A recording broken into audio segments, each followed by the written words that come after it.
Assalamualaikum warahmatullahi wabarakatuh. Halo guys, Perkenalkan, saya Novi Apriasari. dan saya Sela Rahmawati.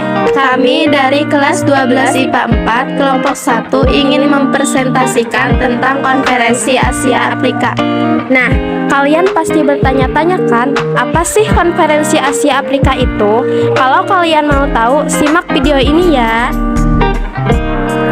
Nah, jadi Konferensi Asia Afrika itu sebuah konferensi pada sebuah tingkat tinggi yang telah diadakan dengan negara dari Asia dan Afrika.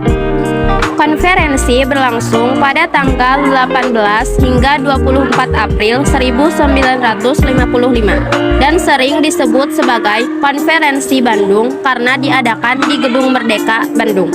Konferensi Asia Afrika Bandung dihadiri 29 pemimpin dari Asia dan Afrika. Mereka adalah perwakilan dari separuh penduduk dunia. 5 negara penggagas Konferensi Asia Afrika. Yang ke-1 Indonesia diwakili oleh Perdana Menteri Ali Sastroamidjojo.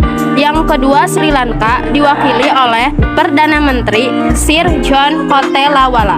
Yang ketiga Burma atau Myanmar diwakili oleh Perdana Menteri UNU. Yang keempat Pakistan diwakili Perdana Menteri Muhammad Ali. Yang kelima India diwakili oleh Perdana Menteri Jawaharlal Nehru. Latar belakang Konferensi Asia Afrika. Negara-negara Asia dan Afrika mempunyai sebuah nasib dan sejarah yang sama, yang merupakan tujuan penjajahan terdapat dalam bangsa-bangsa wilayah Eropa. Perubahan dalam bidang politik setelah berakhirnya Perang Dunia Kedua, khususnya dalam situasi internasional, dikhawatirkan oleh perlombaan senjata antara Blok Timur dan Blok Barat.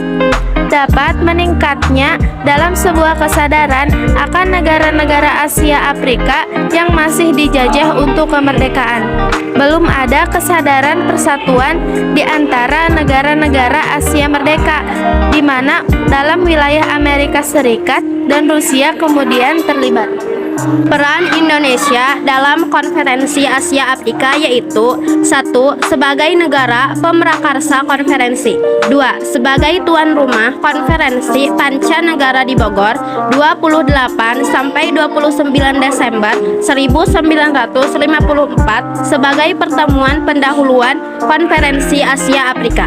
Dan yang ketiga, sebagai tempat penyelenggaraan Konferensi Asia Afrika 1955. Tujuan Konferensi Asia Afrika. Tujuan dalam sebuah Konferensi Asia Afrika merupakan sebagai memperkuat adanya suatu solidaritas terhadap sebuah negara-negara di Asia dan Afrika, dan sebagai memerangi kolonialisme bagian barat. Nah, ini adalah 24 negara Asia Afrika yang menghadiri Konferensi Asia Afrika. Nah, ini 10 pokok hasil dari Konferensi Asia Afrika dikenal dengan Dasadila Bandung yang isinya 1. Menghormati hak-hak dasar manusia dan tujuan-tujuan serta asas-asas yang termuat di dalam Piagam PBB atau Perserikatan Bangsa-Bangsa. 2. Menghormati kedaulatan dan integritas teritorial semua bangsa. 3. Mengakui persamaan semua suku bangsa dan persamaan semua suku bangsa besar maupun kecil. 4. Tidak melakukan intervensi atau campur tangan dalam soalan-soalan dalam negeri-negeri lain. 5. Menghormati hak-hak setiap bangsa untuk mempertahankan diri secara sendirian atau kolektif yang sesuai dengan Piagam PBB atau Perserikatan Bangsa-Bangsa. Yang keenam, tidak menggunakan peraturan-peraturan dari pertahanan kolektif untuk bertindak bagi kepentingan khusus dari salah satu negara besar dan tidak melakukannya terhadap negara lain. Yang ketujuh, tidak melakukan tindakan-tindakan ataupun ancaman agresi maupun penggunaan kekerasan terhadap integritas wilayah maupun kemerdekaan politik suatu negara.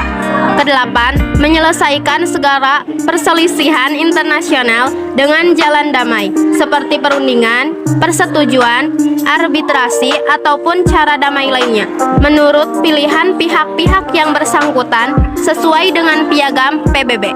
9. Memajukan kepentingan bersama dan kerjasama. Dan yang ke-10, menghormati hukum dan kewajiban-kewajiban internasional. Nah, dan ini para tokoh penggagas Konferensi Asia Afrika. Cukup sekian presentasi tentang Konferensi Asia Afrika dari kami. Mohon maaf jika ada kesalahan dari segi pengucapan ataupun dari segi materi yang kurang lengkap. Wassalamualaikum warahmatullahi wabarakatuh.